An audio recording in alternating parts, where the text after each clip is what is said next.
따라서 악마적인 것의 도움으로 물의 요정은 개별자로서 보편자보다 고차적인 단독자가 될지도 모른다. 악마적인 것은 단독자가 신적인 것과의 절대적 관계에 들어설 수 있는 것과 동일한 특성을 가진다. 이것은 우리가 말하고 있는 역설과의 상응이며 대비물이다. 그 때문에 그것은 속기 쉬운 유사성을 가지고 있다.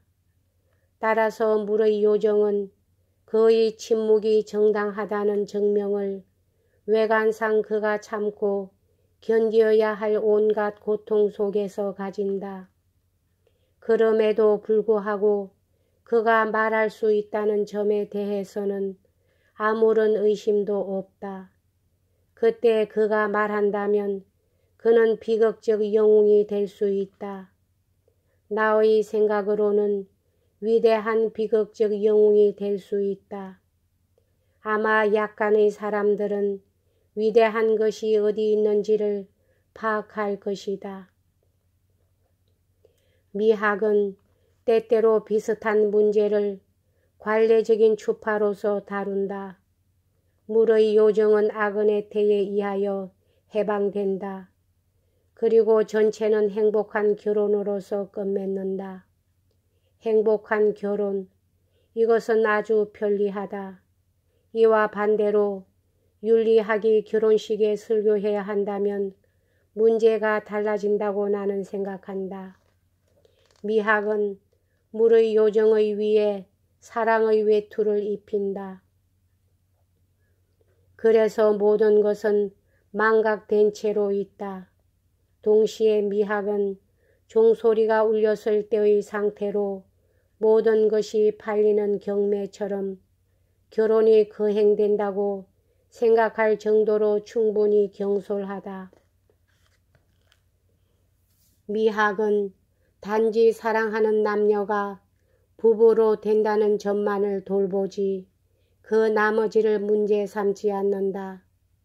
미학이 그 후에 무엇이 생길지를 알기라도 해야 할 텐데 그러나 미학은 그런 것에는 시간이 없다.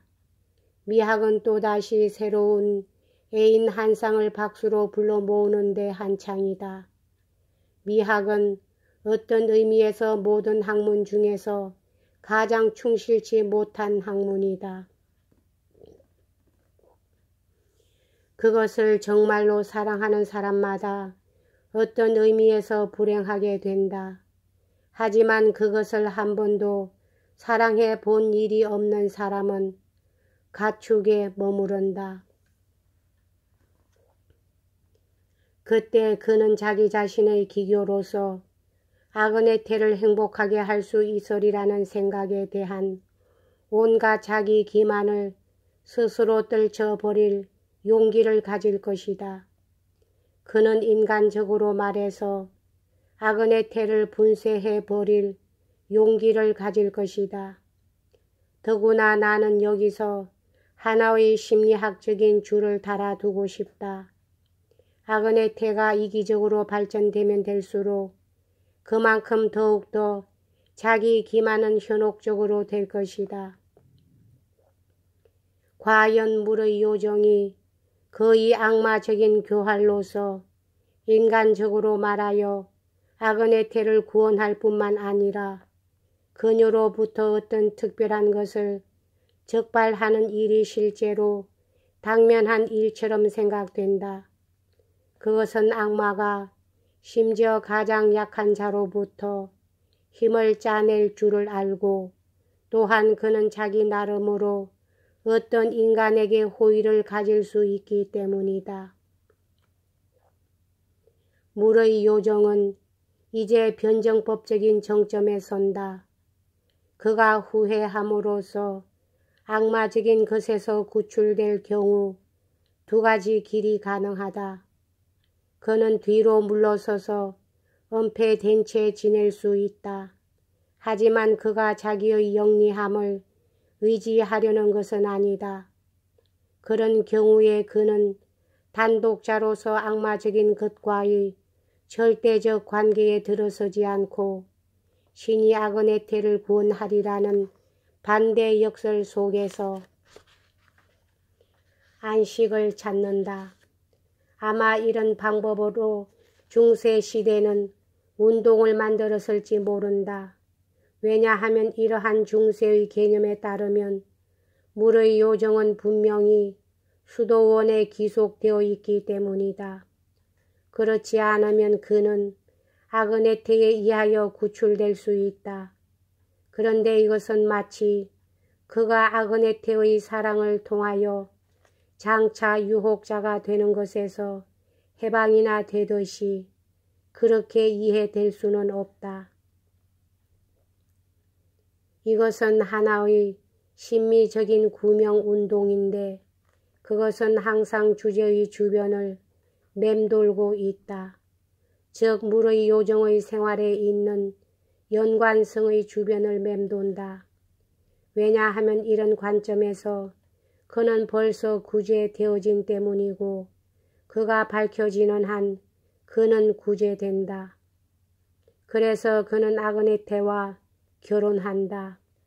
한편 역설로 도피해야 한다. 즉 개별자가 그의 죄책 때문에 보편자로부터 밖으로 나가버린 경우 그가 단독자로서 절대자와의 절대적 관계에 들어섬으로써만이 그는 보편자에게로 되돌아갈 수 있다. 여기서 나는 앞서 말한 어떤 절에서 언급했던 것보다 더 많은 말을 하게 될 줄을 달아두고 싶다. 전술한 것에서 나는 죄나 죄의 실제성에 대한 고려를 고의로 제쳐 놓았다. 전체는 아브라함에게로 향해 있다. 그래서 그에게 나는 직접적인 범주로는 도달할 수 없다.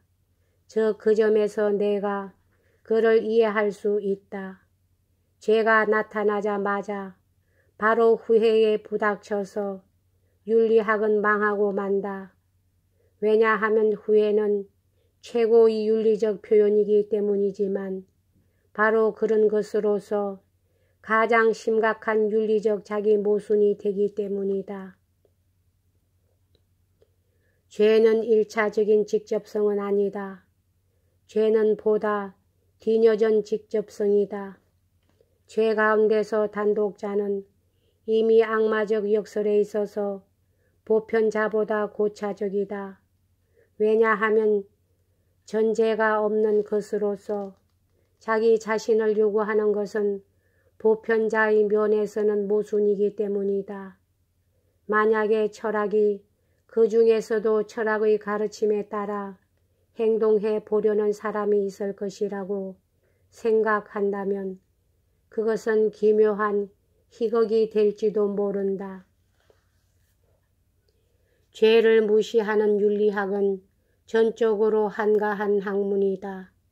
그러나 윤리학이 죄의 효력을 나타내게 한다면 윤리학은 바로 그것 자체로서 그 자신을 넘어서 있다. 철학은 직접적인 것이 지향되어야 한다고 가르친다. 그것은 확실히 참이다. 그러나 죄가 곧장 직접적인 것이라는 것은 참이 아니다. 이는 마치 신앙이 곧장 직접적인 것이 아닌 것과 마찬가지다. 내가 이런 영역, 악마적인 것과 후회까지도 희극적으로 흥미를 느끼는 영역에서 활동하자마자 만사는 쉽게 해결된다. 그러나 여기서 말해진 것은 전혀 아브라함에 대한 설명이 될 수 없다. 왜냐하면 아브라함은 죄 때문에 단독자가 된 것이 아니라 반대로 그가 의인이며 하나님의 선민이었기 때문이다.